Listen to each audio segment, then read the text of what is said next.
பிரியமானவர்களே, நீங்கள் மனுஷர்களை நோக்கி ஒரு உதவிக்காக நீங்கள் நிற்கிறீங்கன்னு வச்சுக்கோங்களேன்.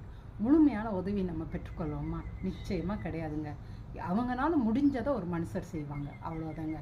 ஆனால் அவர் முழு உதவி யார்கிட்ட வரும் தெரியுங்களா? கடவுள்கிட்ட தாங்க வரும். நீங்கள் சங்கீதம் 4:3 பார்த்தீங்கன்னா அதில் பின்பகுதியில் போட்டுங்க, நான் கர்த்தரை நோக்கி கூப்பிட்டேன், அவருக்கு நான் கர்த்தரை நோக்கி கூப்பிடுகையில் அவர் கேட்பார் அப்படின்னு சொல்லி தாவீது அவ்வளோ ஒரு இதாக சொல்கிறாருங்க.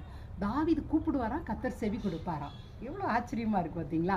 ஆனால் தாவீது தன்னை குறித்து சொல்லும் போது அதில் என்ன சொல்கிறாருன்னு கேட்டிங்கன்னா, பக்தி உள்ளவனை கர்த்தர் தமக்காக தெரிந்து கொண்டார். இதில் ஒரு பக்தி உள்ளவன்கிற ஒரு வேர்டு வருதுங்க.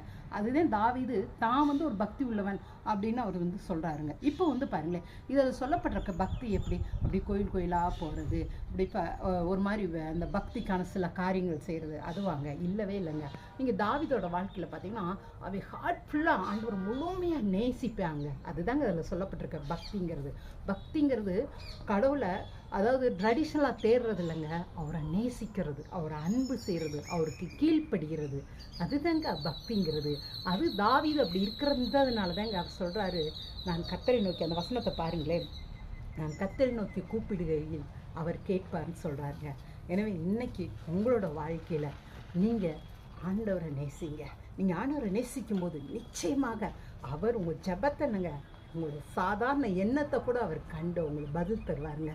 உங்கள் வாழ்க்கை, உங்கள் குடும்பம் செழிக்கிறத நீங்கள் பார்க்கலாங்க. தேங்க்யூங்க. காட் பிளஸ் யூங்க.